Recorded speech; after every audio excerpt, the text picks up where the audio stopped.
సత్యసాయి జిల్లా కదిరి నియోజకవర్గం తనకలు మండలంలోని సాయిబాబా గుడి గోపురంపై ఉదయం కురిసిన వర్షానికి గుడి గోపురంపై పిడుగు పడటంతో గుడి చుట్టూ పొర ఏర్పడడం గమనించిన వాచ్మెన్ వెంటనే ఆలయ ధర్మకర్తకు ఫోన్ ద్వారా విషయాన్ని తెలియజేయడంతో ఆలయ ధర్మకర్త గ్రామ ప్రజలు గుడి దగ్గర చేరుకుని చూడగా గుడి గోపురంపై భాగాన పెద్ద రంధ్రం గుడి గోడల చీలికలు ఏర్పడ్డాయని ఎటువంటి నష్టం కాలేదని అంతేకాకుండా ఆ దేవుడే మాకు పెద్ద ప్రమాదం నుండి తప్పించాడని ఆలయ ధర్మకర్త గ్రామ ప్రజలు తెలియజేశారు.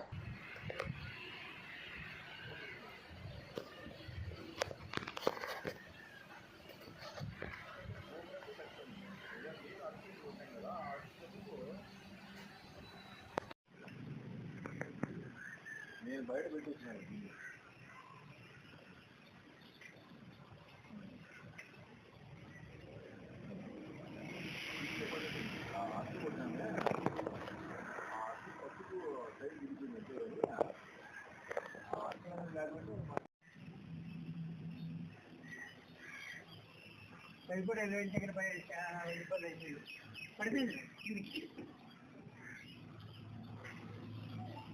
బాగుంది.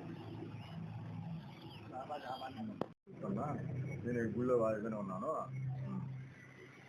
నేను వాచ్మెన్ ఇక్కడ సాయిబాబా గుళ్ళో 4 గంటలకు లేచినాను. 4 గంటలకు వర్షం మొదలు పెట్టింది. 4:30 పిడికి పడింది.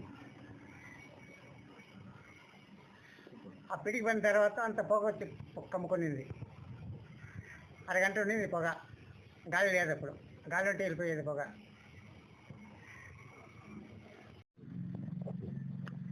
సాయిబాబు గుడి నేను ట్రెజరర్గా పనిచేస్తున్నాను. ఇట్లా ఆలయ ధర్మకర్త మెయింటెనెన్స్ అంతా నేనే చేస్తున్నాను. మా వాచ్మెన్ ఇట్లా రాత్రి పిడుగుపడింది అని చెప్పి నా తెల్లవారు 4 గంటలకు పిడుగుపడింది తప్ప 6 గంటలకు ఫోన్ చేశాడు. ఇక్కడికి వచ్చి చూసేసరికి అంతా మొత్తం క్రాక్ కొట్టింది.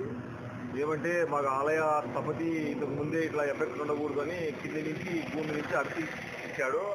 ఆ అర్థు వల్లనే సాయిబాబు గుడి కార్యక్రమాలు ఎలాంటి ఇబ్బంది లేకుండా ఆ దేవుడే మమ్మల్ని కాపాడినట్టు.